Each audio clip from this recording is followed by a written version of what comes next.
So if you watch the video, the first video just fills out this first piece. It's pretty straightforward. If the line is tilting upwards, it's going to be a positive slope. If the line is going downwards, it's going to be a negative slope. If the line's perfectly horizontal, that means the slope is 0. Okay. And the next thing that we really care about is the difference between something called a secant line and something called a tangent line. So let me bring up Desmos over here. If you guys have the Desmos app on your iPad, if you click this sort of 3 horizontal lines, they have all these really classical mathematical objects here. And I just clicked on the one that was secant line right there. And that's this guy. So they give us some crazy curve. This blue curve is the crazy curve. And there's one point that's fixed. That point is A. So this A value is 0.23. So that's the one that's right near the origin there. And then this H value is just moving the second point. So whenever you have 2 points on a curve, they call that a secant line when you join the line through those 2 points. Okay. So is there any questions about what a secant line is? So if I move my point over here, my secant line is the line connecting those 2 points. If I move the point over here, that's a different secant line. So you need 2 points to create a secant line. Okay. If you look at the tangent line one, when you look at this tangent line one, you don't see 2 points. You only see one single point there. So when you look at this line, this tangent line is the line that just touches the curve. In other words, if you pretended that you were a car driving along the blue curve, when you're at this particular highlighted point, the tangent line almost indicates the direction you're driving in. So if I were to start moving this point, right when I get to the very top, do you see how, well, I can't get directly to the top. When I get very close to the top, my tangent line almost looks horizontal. Okay, so as I move the point, that tangent line is what we're trying to find the equation of. And this is kind of where we're going with all of this stuff. All right. Any questions about that so far? Okay. So let me, I want to talk about that line stuff first. Now let me tell you about calculus a little bit. So let's talk a little bit about, this is just an intro. Let's talk a little bit about calculus and the derivative.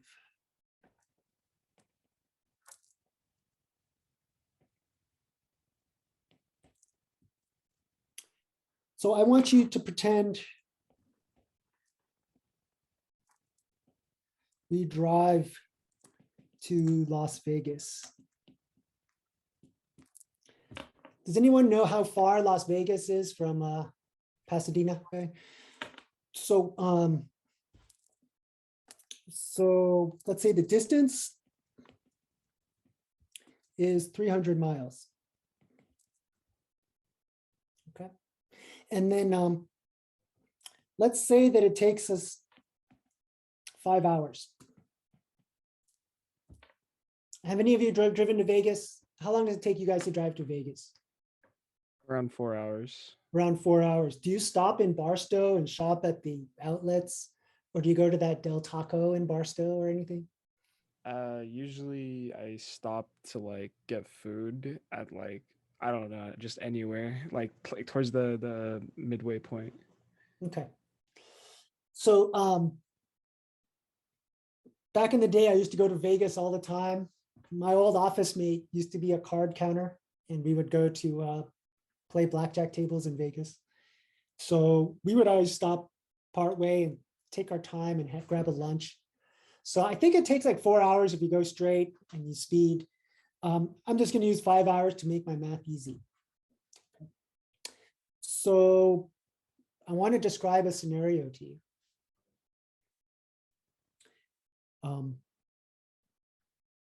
I want you to pretend that we are driving to Las Vegas. And we leave Barstow. We are, partway on our way to Vegas.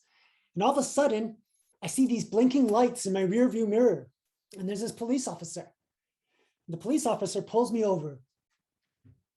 The police officer walks over and he says, "Do you know how fast you were going?"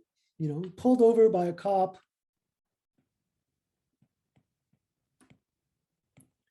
And he says, "Do you know how fast you were going?" And here's my answer.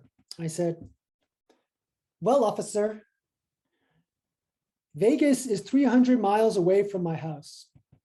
It generally takes me 5 hours to get there. Therefore, I was going 60 miles per hour."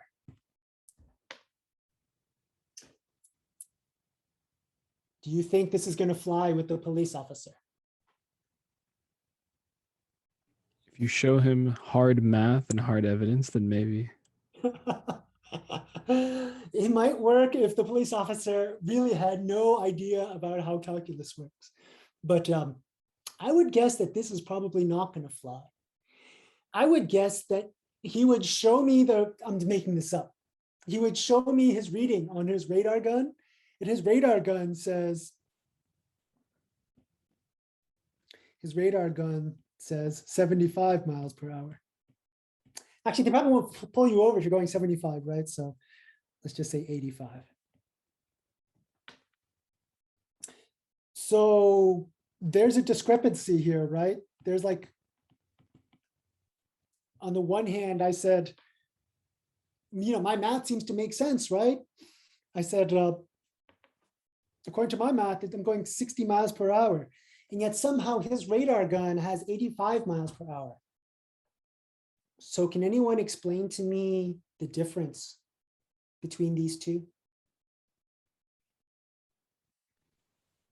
Can anyone explain to me what's going on?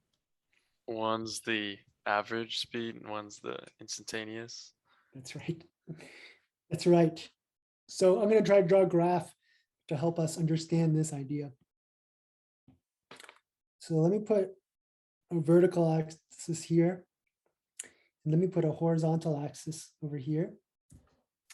And it's like a lot of times we don't label the axis, but when we are talking about a specific real life situation, it's generally customary to label your axes. So one of them will be time, and this will be in hours. And then the other one will be distance. This will be measured in miles. And I'm going to put a 0 here and a 300 over here. I'm going to put a 0 here and a 5 over here. And then in blue, I'm going to draw our graph. So, we start off kind of driving. At the middle, we sort of took an hour-long break where we just kind of did some shopping. And then we left Barstow and we're like, man, we're almost at Vegas. Like this. No, that's too severe. I want it to be severe, but not that severe. Sorry. Let's go.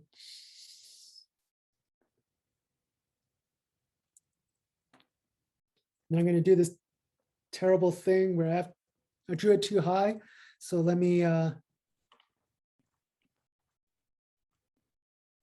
just move my 300 up a little bit higher.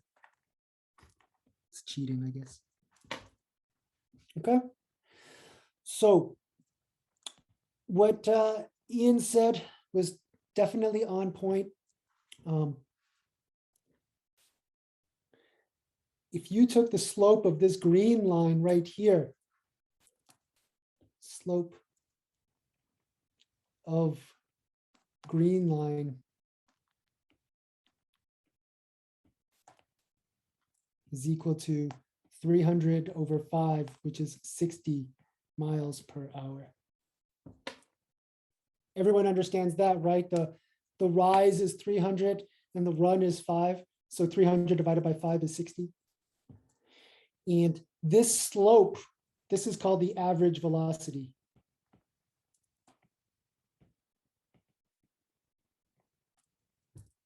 Okay. Now the natural question for you to ask is, hey, where did the cop pull us over though? Well, the cop pulled us over right here. So when we look at the slope of this particular line, let me try to draw it.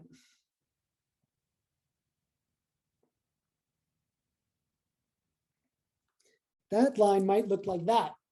And that slope looks much steeper. Does everyone understand the situation here so far? So the slope of the red line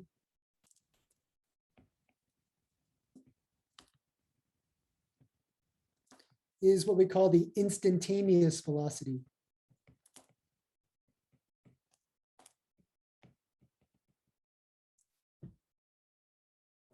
And this is what we want to calculate. This is what we want to calculate in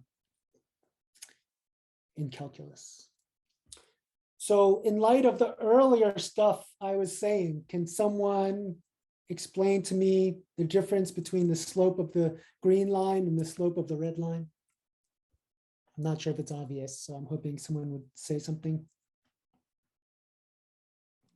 I'm pretty sure the average velocity will be linear, while the instantaneous velocity would constantly fluctuate. What you say is true. At the beginning of class, we were talking about equation of a line, and then I showed you this thing with the secant line, and then I also showed you this thing with the tangent line. Does anyone want to connect the ideas of a secant line and a tangent line with average velocity and instantaneous velocity? So the average velocity is a secant line from starting point to the very end. Then the instantaneous would be a tangent just on that specific point. Exactly. Does that make sense? Average velocity is slope of a secant line. Instantaneous velocity is slope of a tangent line. So this slope of a tangent line, first of all, let me highlight this: average velocity, instantaneous velocity. This slope of a secant line, this object right here, what color should I use? Use purple. This object right here, this is something we call a derivative. Now that's chapter 2. Like, we're not gonna worry about that right now, but this is my introduction to the course. Okay. So what your book does is your book says there's a tangent line problem, and then they also call it a instantaneous velocity problem, and they're the same problem. Like, one's a graphical description and one's a real life situation with distance and time, but it's really the same problem. And you might be saying, what is the problem? And the problem is this. Let me show you. If we go to our secant line situation, what I want to do, right now I have a secant line. How am I going to find the slope of the tangent line? I'm going to take this point and I'm going to move it closer and closer to the first point. So when I get closer and closer to the first point, all of a sudden it disappears and then it reappears. Can anyone guess why it disappeared at that point where those two guys overlap? Do you know why it disappeared? Well, let's think about it. What's happening is I'm moving the second point closer and closer to the first point. When they completely overlap, the second point and the first point are the same. That means the run is going to be 0. And the rise is also going to be 0. So you have 0 over 0. That's undefined. We don't know what that is. So that's why there's nothing there. So in order to make sense of this slope, it looks like it's going somewhere, right? It looks like it's going here or here. I mean, those two lines look almost exactly the same. But what it actually is undefined. So we want to describe the process of moving the second point closer and closer to the first point. And that process is what we call a limit. So that's what we're going with the first part of calculus. In calculus, we have 3 main mathematical objects we study. We have a limit, that's chapter 1. We have a derivative, that's chapter 2. And we have something called an integral, which is chapter 4. So we're really worried about the limit thing first. And the limit thing is moving that second point closer and closer to the first point.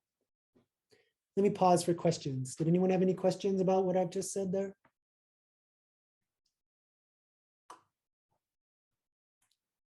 All right. So if we go back to our worksheet, I talked about secant line versus tangent line. If you look here, you can see that our slope, that little SEC, that stands for secant line. And we can see this is the rise over the run.